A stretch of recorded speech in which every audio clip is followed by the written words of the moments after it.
Hey guys, welcome back to my channel. So I'm going to do a little bit different of a video this week. As you can see from the title, I'm actually going to be doing the seamstress tag. And a couple of weeks ago, I came across a couple of different YouTubers that were doing this tag, and I thought it was just absolutely amazing tag to kind of unite a whole bunch of seamstresses, and what an awesome way to represent. And this tag was actually started by Hollie Sews, so I have to give her huge props because this is a really fun tag. So let's jump right in. My name is Susie Knudsen, and I'm actually the sole owner and operator of SiQ Clothing, and we're a Las Vegas based costume shop that specializes in more high-end custom-made clothing, costumes, and some props. I was actually 6 years old when I started sewing, and the why, well, my mom actually used to sew a lot when I was growing up, and she would make a lot of our school clothing, and she did a whole bunch of like blankets and, you know, little odds and end projects for like family and friends.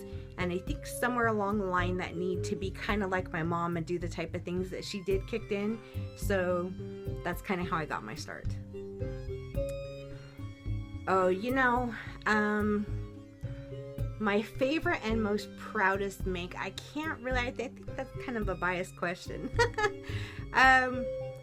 I can't really say that there's one specific thing that I was really proud of, because all of my costumes are made from scratch.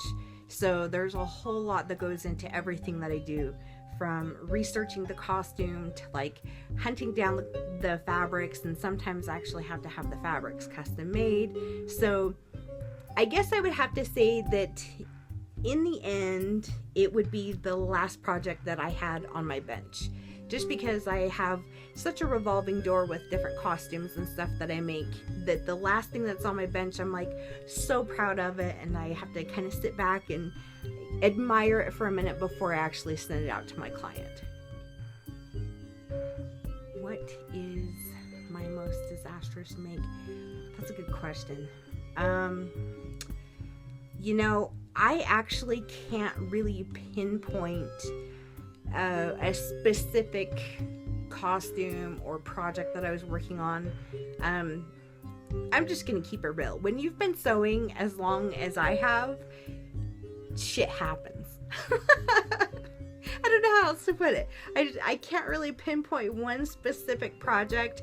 I know that there's some days where I'm like really on my game, and there's other days where it's like, okay, turn the sewing machine off, shut the lights off, get out of your office, go do something else, because it just is not gonna happen today. So yeah. Well, I love fabric shopping. That's probably one of the funnest parts of being a seamstress, is being able to like touch and feel all new different cool types of fabrics and stuff. So the most coolest place that I've got to go shopping, I would have to say to date, would be the Fabric District in LA. And there's also a shop down in Phoenix, Arizona that was a blast to go shopping in. Like, they had everything, like wall-to-wall fabric and notions, and yeah. So I just love fabric. So if I go to a new city for work, or you know, just for vacation or whatever, and I find they have a fabric store, I'm there. I actually don't have a pattern that I reuse over and over again per se. I do have like these little mitten gloves that I make, and I've made quite a few of those, so that might be my most used pattern. But every new costume that I make, like every new commission that I take, I basically start from scratch and recustom make this costume to fit this client. So I don't really reuse a lot of my patterns, and I make all my own patterns. I don't use store-bought patterns anymore. So I don't really have any patterns that I reuse per se. My most dreaded sewing task, I'm gonna keep it real on that one. my most dreaded sewing task is cleaning up my mess when I'm done. Because your girl over here can make a mess. Like when you get going and you're in that groove, and you know this, if you sew or you craft or anything, you know this. You get in that groove and you're just like thread and fabrics flying everywhere, and it's just like you turn around and stop, and when you're done you look on the floor and you're like, oh, who made this mess? I don't know, that's not really, I mean, that is part of the task, because part of the task of making something is cleaning up, and like I hate cleaning up, so yeah. My favorite sewing task would have to be like right when you're almost done with a project, like you're on that home stretch and you can see it all coming together and everything's looking really good, and you're like cutting your strings and you get that really giddy feeling like, oh my gosh, this is looking so awesome, and like you're almost done with the project. It's kind of bittersweet because it's like I love everything that I make, and I put so much of me and so much like real TLC into everything that I make, that it's like my favorite part of it is like the final piece, and like kind of sitting back and looking at it and going, oh, that was awesome.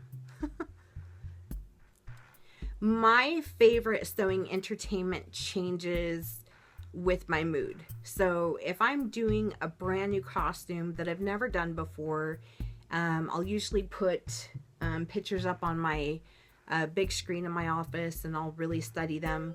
And usually I like to listen to like softer music that doesn't have any lyrics, like instrumental type of music. But if I'm doing like tedious work or working on costumes and stuff that I've already done before, then sometimes I really like to listen to like some really loud jams. Or I like to binge watch some of my favorite TV shows that I've seen before, just for like background noise. But I think it really does depend on my mood, because there's some days where I'm like music, and then there's other days where I'm like, no, we're just gonna put in like Breaking Bad or Castle or something like that. So yeah. Well, I've tried both printed and PDF, and I really actually don't have a personal preference.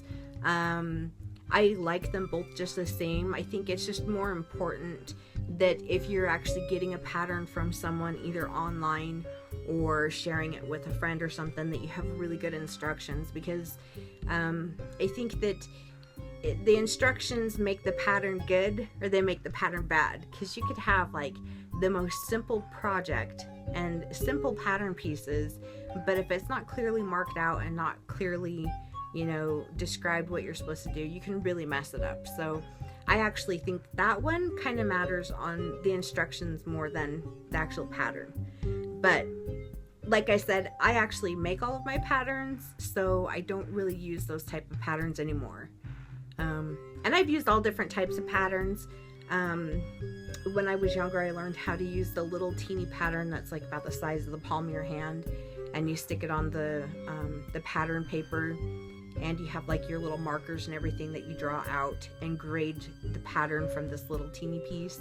So I can't even remember what that's called. I'll have to look it up and put it on the screen somewhere. In my shop, I actually use Singer and Brother sewing machines. I actually have quite a few machines, just because I've been trying to find, you know, the perfect sewing machine for the job. And on my bench that I use all the time, I actually have a Singer, and you might be kind of surprised, but it's actually a Singer Simple, which is a really cheap sewing machine, but it has a pop-in bobbin as opposed to a drop-in bobbin. And the reason that I prefer this machine is with the pop-in, they can actually handle a lot more stress, like their motors, or like I don't even know the scientific stuff behind it, but the pop-in bobbins I've never really had a problem with, but the drop-in bobbins I tend to have a lot of more trouble with the type of work that I do. But I also do have like a machine over here that is a drop-in bobbin, but I actually use that for all of my embroidery work. So it kind of depends, and I do have two Brother sergers over here in the corner, and I have one serger for light thread and one serger for dark thread, just because, like I said, I'm in a very busy costume shop. It's easier for me to be able to bounce around to each of my sewing machines. I do have a lot of other hobbies. Unfortunately, I don't get out of my office a whole lot, but I do like to travel. Sometimes I'll get done with a big project or something and I'll just want to go take a break and travel, go to like California or go down to Arizona or go see my family up in Utah. And with some projects that I do, I have to like we'll do photo shoots and we'll have to hunt down like the weapons for them. And one of my big things is when we get to do a photo shoot and the costume that we're shooting has like some kind of elegant weapon, I want to learn how to use it. So I actually have a set of size that I got for a photo shoot that we did. I believe it was for Electra a couple years back. And then I've learned how to crack a bullwhip. I can crack, I think it's up to an 8-foot bullwhip and a 9-foot snake whip, which I learned how to crack the snake whip before the bullwhip, which some people will say it's harder, but I didn't think it was.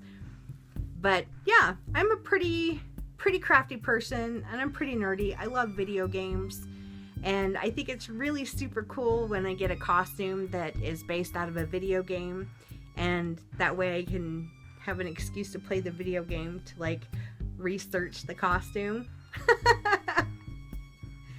So this concludes my seamstress tag. I hope you guys learned a little bit more about me. And if you guys had any other questions, definitely leave them in the comment section below. Don't forget to subscribe to my YouTube channel before you guys leave. And definitely let me know if there's some type of video or some kind of sewing lesson that you guys want to see. Give me some, feedback. Let me know what you guys would like to learn, and I'll definitely try to put a video up for you. Anyway, hope you guys have a great rest of the day wherever you guys are at, and we'll see you in the next video. Bye!